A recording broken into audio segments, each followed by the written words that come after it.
TCM Shop.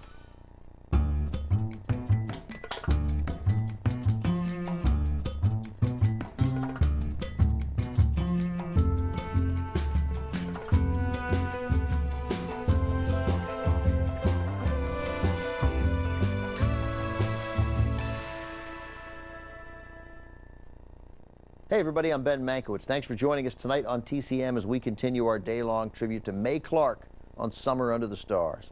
Clarke's biggest claim to cinematic fame was getting a full grapefruit facial from James Cagney in the 1931 gangster classic, The Public Enemy. 1931 was Clarke's best year on the big screen, at least in terms of the quality of her projects.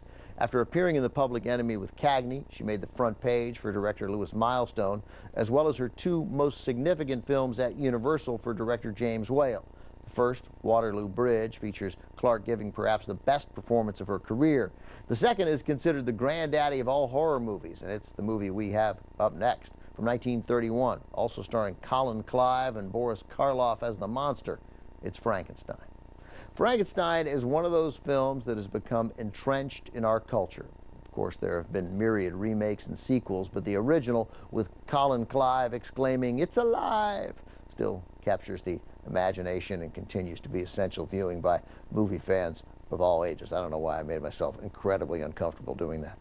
In case you somehow don't know the story, I'll begin by clarifying a common misconception. Frankenstein was the mad scientist, not the monster. After creating his monster using parts of corpses, obviously, how else do you create a monster, Dr. Frankenstein realizes he can't control his creation once it gets loose and terrorizes his staff and the villagers.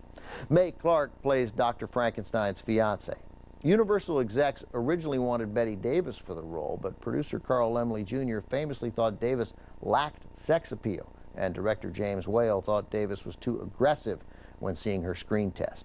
The monster was going to be played by Bela Lugosi, based on his success in Dracula, but Whale thought Boris Karloff would better portray the duality of the character, revealing him as a monster and a victim.